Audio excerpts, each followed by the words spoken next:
Maytue House by Juan Carlos Sabbagh Arquitectos in LAGO RANCO, Chile. The land is located on the shore of the Golfo Azul in Lake Ranco. It has an elongated shape that gives it a relatively perpendicular orientation to the lake. In its upper part, it is densely populated with large native trees and has a transverse slope. As you move towards the lake, the density of the forest decreases and the slope increases and becomes longitudinal, falling sharply towards the beach. This causes the land to be spatially divided into two different situations.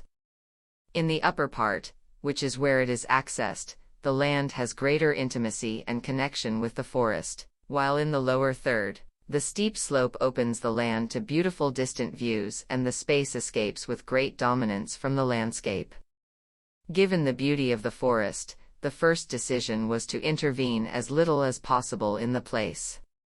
With this premise, there is a tree-free strip of approximately 6 meters that is also advantageously located in the direction of the contour lines. This free space is then used by projecting a narrow and long volume, which avoids cutting trees.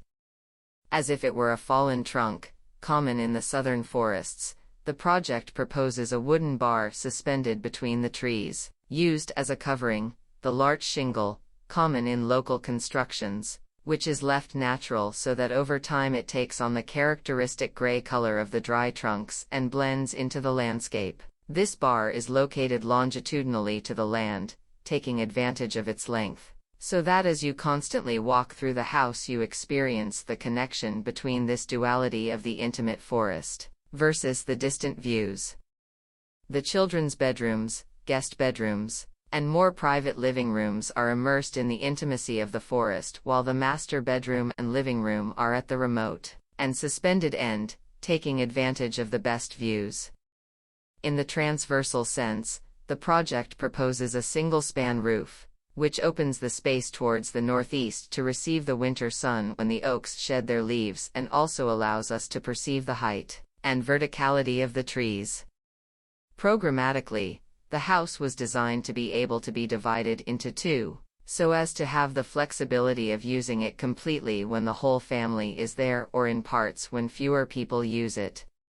Both sections have independent access and service areas that allow autonomous operation of the parts, which is very practical when two families share the same roof.